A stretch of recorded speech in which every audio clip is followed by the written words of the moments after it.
good morning everybody. I'll try and speak slowly. You all speak English anyway, so I'm sure you understand me. But thank you to Sarah and GAPF and for everybody for inviting me to attend today. I know we're behind time, so I'll try and speed up as quickly as I can. I just wanted to give you an idea of what we're doing in the UK in terms of what the Forced Marriage Unit is doing to tackle forced marriage, how we assist young children, especially in relation to today. And just listening to some of the things that have been said, I mean, the scenes that the ladies have done today is just amazing, because it is an example of how not to do cases sometimes, but at the same time it's good learning to help people to how to improve on what they do. So hopefully I'll try and not repeat a lot of what's already been said, but just touch on what we've done in terms of how we address forced marriage through the unit. As I said, I'll leave that slide up there for now. My name is Chaz Akoshile and I'm the joint head of the Forced Marriage Unit. One of the benefits of the Forced Marriage Unit is that we comprise staff from both the Home Office, so State Department, and the Foreign Ministry, so the Foreign and Commonwealth Office. So because we're backed by two big government departments, it shows that the government is taking forced marriage very seriously. That's one of the things that if there's a lot of goodwill and potential to do well in tackle this issue in Sweden, but you need the backing from those in authority to actually proceed, which is why we're quite fortunate in the Forced Marriage Unit where the Home Office and the Foreign and Commonwealth Office treat this matter very seriously. In the Forced Marriage Unit, we have a helpline that's available 9 till 5, Monday to Friday. But outside of these hours, because of what happened in the scene, people are taken to countries where the different time zones exist. We have to be available to assist anybody at any time. So we have a response centre that's available 24 hours a day, and the staff there have been trained by ourselves to deal with cases so that if an individual rings through saying, I need help now, they won't ask the silly questions, they'll know what to ask the individual. If it is an issue that they have to refer it to us, I'm available every day, 24 hours a day, and some of my colleagues are as well to deal with the case. So in effect, we're available 24 hours a day, 7 days a week to assist anybody. The helpline, we were just about to publish 2014 figures, so sorry, this conference has come a few days too early, but in terms of 2013, we received over 1,300 calls in relation to a forced or actual forced marriage, potential actual forced marriage. And as you can see, 40% of those calls, that's almost half of the calls, involve those under 18, which we consider minor, the children in the UK. And 15% of that was under 16. So you can see it's happening to young people in the UK, even though we acknowledge that for you to get married in the UK, you have to be 16 with parental consent, and you can't sponsor anybody into the UK until you're 18 anyway. So, but it is happening, and younger children are being taken overseas because they know that they can't get married in the UK, but they're taken overseas, so we know it's an issue that we need to deal with. So, my point being, there are tools that we can use to address this issue, and I will go through some of those tools as I go along. One of the things that I did want to say at the very beginning that I haven't mentioned is, when you are dealing with forced marriage cases, you have to suspend rationality. People that are doing it just don't have rational thinking. They will do things that are just out of context with what most of us in this room, or all of us in this room rather, do not agree with. So when you are dealing with irrational people, you have to try and think like them, so that when you do that, you don't say, oh, they're not going to do that to you, they wouldn't do that because you wouldn't do that to a young person. So if you suspend reality and rationality and start to try and think how they would think, it helps you in how you're going to deal with the cases. One other point I need to make is forced marriage isn't something, as Karen had mentioned, that happens in other countries. It doesn't happen here. It does happen here. But what we need to start looking at it as is a child protection issue, not just a separate issue. We need to protect young children. And if you look at it as a child protection issue, you would then start to realise that that's why we have to take this more seriously. The minute we take it away from being an issue that happens as a separate issue that happens within certain cultures or communities, or in fact so-called happens within religion, all of that is totally baseless. Treat it as an issue that's affecting children. No matter what the race, colour, creed, religion is, if you treat it as a child protection issue, I think we'll start to move forward in addressing forced marriage. So with that in mind, these are the countries that we receive calls from. Top countries: Pakistan, India, Bangladesh, and we had smaller numbers from different countries. This slide is interesting because it tells you something, but it doesn't tell you something else. So you can either deal with it with a pinch of salt. What it tells you is that forced marriage happens in these countries, but it doesn't just happen in those countries alone. We had calls from 74 different countries last year. The larger numbers of Pakistan, India and Bangladesh are large in the UK because of the diaspora we have in the UK. If you had a forced marriage unit, for example, in Sweden, or for example, let's go with, if you had a forced marriage unit, for example, in a country like Germany, you would get a large number of calls in relation to people from the Turkish community because of the large Turkish communities there. It doesn't mean that it just happens in Turkey, it happens around the world as well. So while for the UK, the large number of reports come from South Asia, there are a number of reports, smaller in number, but happening from other parts of the Middle East, from Afghanistan, from Gambia, from parts of Africa now. It just means that diaspora, the communities in the UK are not as large, or the individuals there are too afraid to come forward because the communities are so small. So if you look at forced marriage as a problem that affects many countries, and then you realise that there's no religion that advocates forced marriage, then you start to see that it's an issue that affects any young person, but you just need to make sure that when you deal with it, it's dealt with as a child protection issue as opposed to, oh, I don't want to upset anybody, I don't want to be seen as racist, I don't want to affect that culture, it's what they do. That can't happen.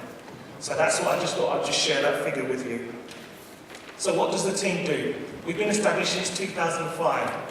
Interestingly, some of the examples that were presented in the scene are quite reflective of how we used to deal with it in consular sections overseas. Ministry of Foreign Affairs used to deal with it a few years back because they weren't aware of what to do, how to deal with forced marriage. Let me go and speak to your parents.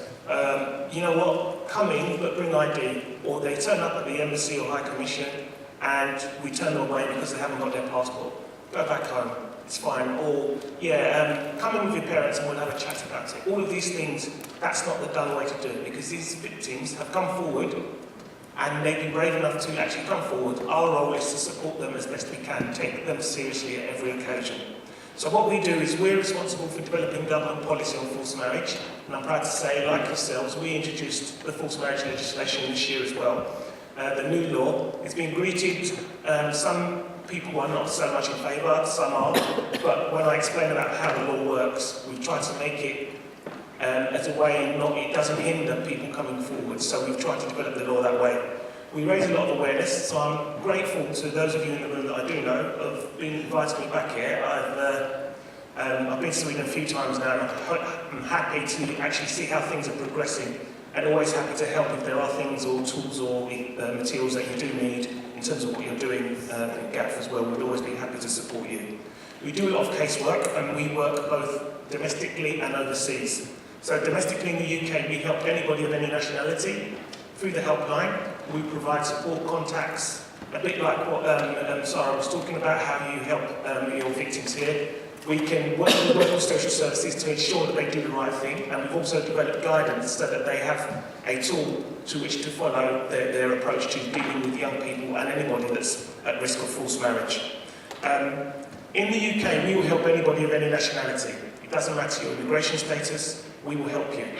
However, overseas, we can only help British nationals. And this is where it becomes a problem, because there are some nationals with freedom of movement now that may be, for example, a Swedish national who's living in the UK but has ethnic origin in another country, and that individual's taken back to that country. We would not be able to help that individual because they're not a British national, they're a Swedish national. So we are trying to work with other countries like yourselves and other foreign ministries to understand that even though somebody's left the UK, if they are not British, we can't help them. So that's the next step that we're trying to do. We can help them while they're in the UK, but once they leave the UK, we can't help them unless they're a British national. But we have awareness of local laws. We do rescues overseas. So if somebody like the girl that was on the telephone, certain regions we can go into and we can go and do a rescue if we've established that individual needs help, depending on their age as well. If they are a minor, there are things that we can also use, known as the Forced Marriage Protection Order, and I will touch on that quickly. These are just some of the tools that we have. The Forced Marriage Protection Orders are a civil piece of legislation that somebody can take out in the court in the UK to prevent them from being taken out of the UK, or indeed to be brought back to the UK. And they're useful in places where we cannot do rescues. So if that person is in a region that is dangerous for foreign officials to go to, we can have an order taken out and served on family here in the UK that they must present that individual at the embassy, or in fact bring them back to the UK as well. That's really a good piece of legislation. And now that the laws come in, if that individual, if the perpetrators do not breach the order, the case is closed. As all it's done is it protects the individual. So it's a useful way of encouraging people to get orders out without families going through the criminal justice system. So this order has been in existence, so it's a useful tool, especially in parts of the Middle East where we don't have rescue teams, or where freedom of movement is even more restricted than it would be in other countries. So I've said we've introduced a new law. The new law has a penalty of maximum of 7 years if you force someone into marriage, or you take someone out of the country, or you deceive them and trick them into going out of the country for the purpose of a forced marriage. And the breach of the Forced Marriage Protection Order is also a criminal offence, maximum penalty of 5 years. However, if a victim is at risk of a forced marriage, they have two options. They can either seek a prosecution, because it's a criminal offence, but at the same time they can report to the authorities, and then they can decide that they don't want the family to go through the criminal justice system, they just want protection from being taken out. Or in fact, if they're already overseas, the order can bring them back. So if the families don't breach that order, the families don't go through the criminal justice system. And we develop the law in that way so that victims will not be afraid to come forward and think that every time they report, their families are going to get arrested. So that's a useful way of trying to allay any fears that any time they report to the authorities, because a lot of these victims think the minute they report that mum and dad, even if it's mum and dad, it could be anybody, could then be arrested, and a lot of children don't want that, and I'm sure we don't want that. What we're trying to do is deter people from forcing people into marriage. So that's the way the law will work now. So it runs in two forms. You can either have a criminal prosecution, or you can get an order which is a civil order, and as long as that order is not breached, the families don't get prosecuted and the victim is protected. And that's what we're trying to raise awareness with victims about. We also have an app, so if you have an iPhone, if you haven't had a look at this, if you type in Freedom Charity app on your iPhone, it gives tools of how to deal with forced marriage cases. Unfortunately, it's not in Swedish at the moment, but we're speaking with colleagues here in case that you were looking to try and get something similar here for professionals to use. You can have it on your phone, and instead of having all the guidance documents that we've all developed, you can have a small, handy-to-use little app that you can look into how to deal with cases as well. I just wanted to actually just finish up really by saying that even though it is a forced marriage, it's important that we still have to treat this as child protection. And for far too long, it's been treated as an issue that's linked to culture and tradition. But as you know, that's clearly not the case. Consequently, I strongly urge you to continue to communicate these key messages through your work with victims and the wider community. We know that violence against women and girls is not a problem that can be solved by just governments, not even by organisations, not even loads of awareness raising. There's got to be a major cultural shift. But while that shift is ongoing, we still have a responsibility to protect young people. And it's important that organisations such as GAPF are fully supported in the work they do, in supporting frontline professionals and others who work on this campaign tirelessly.